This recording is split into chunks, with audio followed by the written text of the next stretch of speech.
All right, hey, what's up, everybody? Um, I guess you can tell already what this video is going to be about. I'm going to talk about the Misfits, and I'm going to talk about a fact. Even though it's a fact, people are going to disagree, but it's a fact that there's only one version of the Misfits that matters, and that's the version in which Glenn Danzig was the lead singer. No other version of this band matters. And when you talk about tastes or preference in something, there's always the argument that it's subjective, right? In other words, you like Big Macs better than Whoppers. I like Whoppers better than Big Macs. Well, you know, we just have to live with that difference because it's just subjective. It's just taste.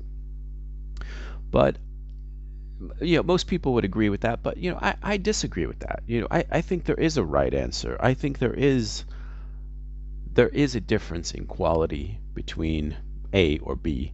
And if you prefer the lower quality version, then it just means that you have bad taste.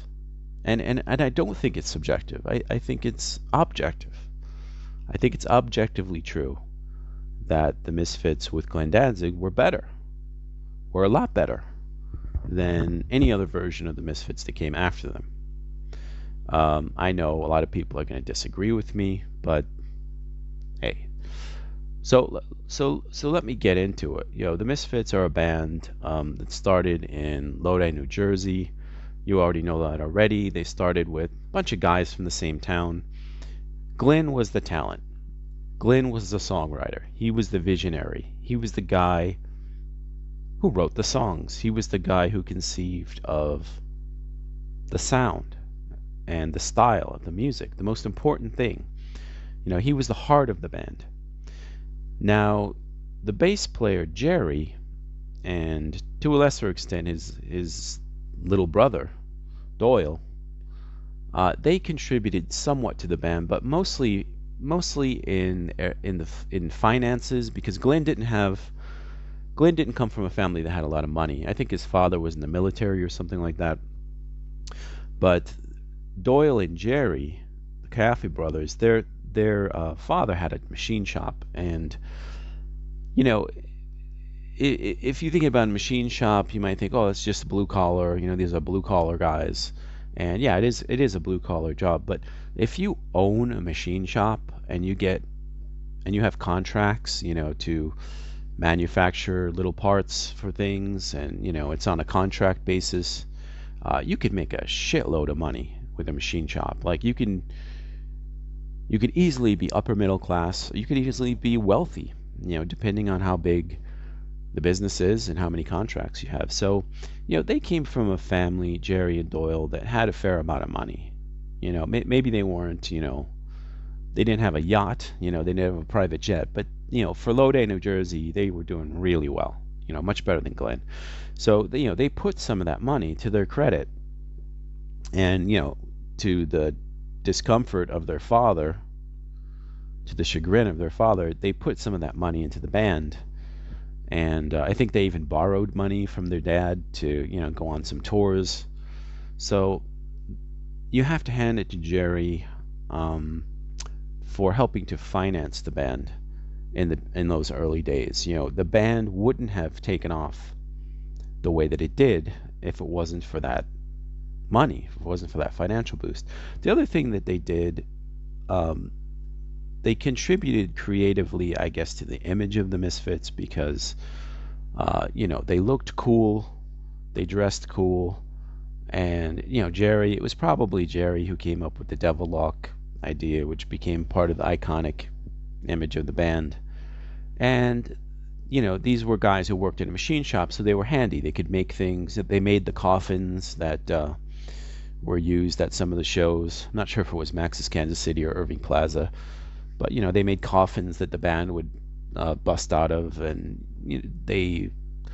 Jerry, they began making their own guitars. Jerry put that skull on his bass and everything. So they were creative. They just weren't songwriters, and they weren't the greatest musicians either. But you didn't have to be in a punk band. And they had style. They looked cool, And with Doyle and Jerry and Glenn, they all looked pretty cool. And that, believe it or not, the image of a band matters. Look at Elvis and look at Roy Orbison. Roy Orbison was talented. Roy Orbison actually wrote his songs. Elvis didn't really write most of the songs that he did. You could make an argument that Roy Orbison was more talented. He was a great singer, but Elvis just looked a lot cooler. I mean, uh, guys wanted to look like Elvis, and girls wanted Elvis to be their boyfriend. And it's kind of like the image of the Misfits was like that. I mean, they looked cool. You wanted to, if you were a punk rock fan, you wanted to look like those guys. Like you wanted to look like Doyle or Jerry. You didn't want to be short like Glenn, obviously, but I'm just kidding, just kidding. Um, but yeah, so the Misfits, they carry on. They start out with the guy in the picture on the right there. That's Bobby Steele, who is actually a much better guitar player than Doyle. But the thing about Bobby Steele is he was always on his way out. People say, well, Glenn said, well, he had a drug problem, or Jerry said he showed up late for practice, or he was always late or whatever. But he was always on his way out of the band. They were grooming Doyle to take over that job, ever since he was like a little kid. So he was just waiting in the wings to step into that spot, and they found a pretext to get rid of Bobby. Doyle stepped in, and then you had the version of the Misfits that kind of solidified and crystallized and what people think of when they imagine the Misfits. They imagine, Glenn, Jerry, Doyle with the devil locks, and then whoever the hell the drummer happened to be at the time, Arthur or Robo. I don't know if anybody else came in after that, but that was basically it. And oh, by the way, earlier I mentioned they started with Bobby Steele on guitar. Please, you geeks out there, don't come back and say, well, actually, it wasn't Bobby who was the first. And like, I'm not going to geek out about the million other members that could have been in the band in the 70s. I know there were other guitarists before Bobby, but let's be real. I'm not going to geek out about that stuff. Anyway, you got this incarnation of the band that releases the rest of the material, rest of the catalog. It's great, great classic stuff.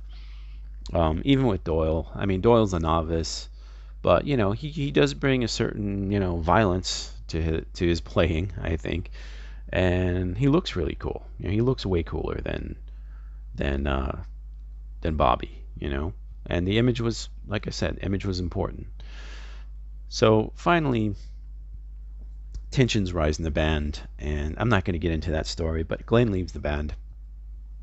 And then where does that leave Jerry and Doyle? Well, I don't know what happens. I think they go back to work in the machine shop for like 10 years or something. Finally, in the early 90s, they come out with this band. It's like a Doyle and Jerry did. They came out with this band called Christ the Conqueror, which was like a Christian metal band. I remember vividly, this is, I think, around the time Lucifuge came out, the second Danzig album. I opened up a magazine, I think it was Rip magazine, and there was an ad there, like a mail order ad, where you had to fill out this thing and then order the Christ the Conqueror CD. You can get it sent to you that way. Like, it wasn't going to be in the stores. Like, you had to order it, almost like Plan 9. And I didn't have any interest in that. I was into Danzig and Sam Hain and Misfits, but I didn't have any reason to believe that Jerry and Doyle in a Christian metal band would be any good. Then the next thing that happens in the timeline is they finally resolve the legal case.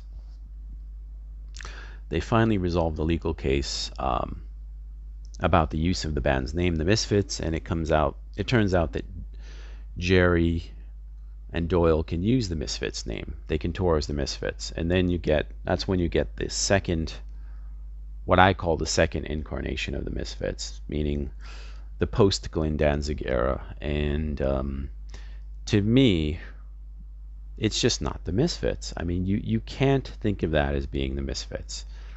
At best, At best, it's a Misfits cover band. And I'll admit, I actually went to see them twice. No, two or three times. In the late 90s, I went to see them. I actually saw them at CBGB's. I think it's like only the second time they ever played there. And I think it was Michael Graves who was the lead singer at the time. I don't know. There was some other guy who came in at some point. I don't know much about the history of the band in the 90s. I never got into the music. It just wasn't the same band. And the stuff that they did in the 90s, it's just not it it's not classic. It's not going to hold up over time. It just isn't. And I began the video by saying that musical taste, people say that it's subjective, but in this case it's not, man. It's not. The old Misfits are objectively better. Let me give you an example. If you on one plate you got like a delicious hamburger, that's made like with the best quality beef, the best quality meat, and it's made exactly, everything is perfect. Perfect bread, perfect bun. And then next to that, there's a plate with a bun with dog crap on it, literally steaming hot dog crap. If somebody comes along and they take a bite of the hamburger and then they take a bite of the dog crap sandwich and they say they like the dog crap sandwich better, are you going to say, oh, well, that's just subjective, that's just that person's preference, I can't prove that one is better than the other? No, you would say that person just has horrible taste. He has a different preference, but it's horrible. It's not based on having sound taste. It's just retarded. It's stupid. So when I hear these people who say, there's a video recently on YouTube saying that Michael Graves was a better singer than Glenn Danzig. I mean, that shit is just, that's the guy who eats the shit sandwich and says that it's better than the hamburger. That's basically what it is. So don't be that guy. Don't be that girl. Understand that there's only one version of the Misfits that matters, and it's the version with this guy. Look at that happy camper there. Look at that fellow. What a happy guy he was back then with the big schnozola. But anyway, what's the point of this video? The point of this video is only the original Misfits matter. The original Misfits, meaning with Glenn Danzig. I don't care about who was the drummer or who was the guitar player. There's a case, like, actually, if I could go back in time and see any version of the band, I would want to see it with Bobby Steele, I think. In the late 70s at Max's Kansas City, or maybe at CBGB's, right? I don't know. Was it Bobby? Did Bobby play CBGB's? I think he did. I'd like to see that version of the band. I just like the sound that they had back then. But I'd be thrilled to see them with Doyle too. But I just think it would be cooler to see them with Bobby. Anyway, that's all I got for this video. I don't want to like spend hours of time obsessing over this shit. Maybe I'll do some other videos about the Misfits if you like this one. That's all I got. Have a good day, and catch you next time.